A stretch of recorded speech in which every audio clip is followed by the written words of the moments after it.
తెనాలి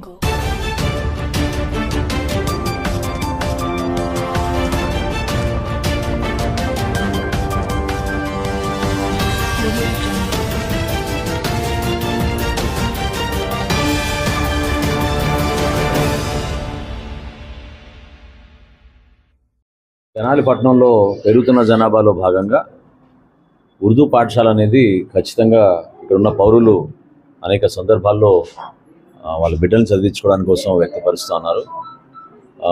ట్రెడిషనల్గా జరుగుతున్న ఈ మాద్రసాలు లేకపోతే క్షేత్రస్థాయిలో తల్లిదండ్రులు కొంతవరకు వాళ్ళకి ఇచ్చే విద్య కాకుండా ప్రభుత్వ పాఠశాలలో కూడా మనం ఎంకరేజ్ చేస్తే ఖచ్చితంగా ఎక్కువ మంది మనకి పాఠశాలలో చేరి ఇతర భాషల్లోనూ అదేవిధంగా సబ్జెక్ట్స్లో అన్ని సబ్జెక్ట్స్లో కూడా వాళ్ళకి పూర్తిగా గ్రిప్ వచ్చేటట్టు ఒక చక్కటి వాతావరణం తీసుకురాగలుగుతారు. సో ముందుగా నేను ఈరోజు శ్రీకాంత్ గారిని అభినందిస్తున్నాను. సుమారు 70,000 ఖర్చు పెట్టి దాతగా ఈ క్లాస్ రూమ్ని పిల్లలకి ఆకర్షణీయంగా తయారు చేసే విధంగా కొత్త ఆలోచనతో చేసినందుకు చాలా స్ఫూర్తిదాయకం.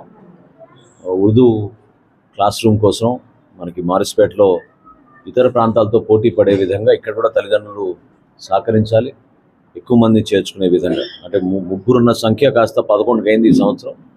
వచ్చే సంవత్సరానికి ఇంకా పెరిగే విధంగా మనం మౌలిక సదుపాయాలు కల్పించాలి. ఎంఈఓ గారికి నేను ఈ విషయం కూడా చెప్పాను. రాబోయే రోజుల్లో ప్రపోజల్ ఒకటి పెట్టి హై స్కూల్ కూడా మనం తెనాల్లో ఏర్పాటు చేసేటట్టు తప్పకుండా ప్రభుత్వం నుంచి దానికి తగిన శాంక్షన్స్ తీసుకొస్తాను.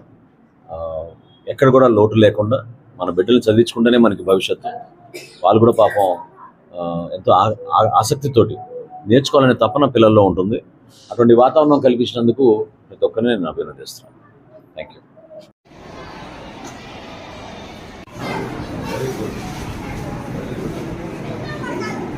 గుడ్.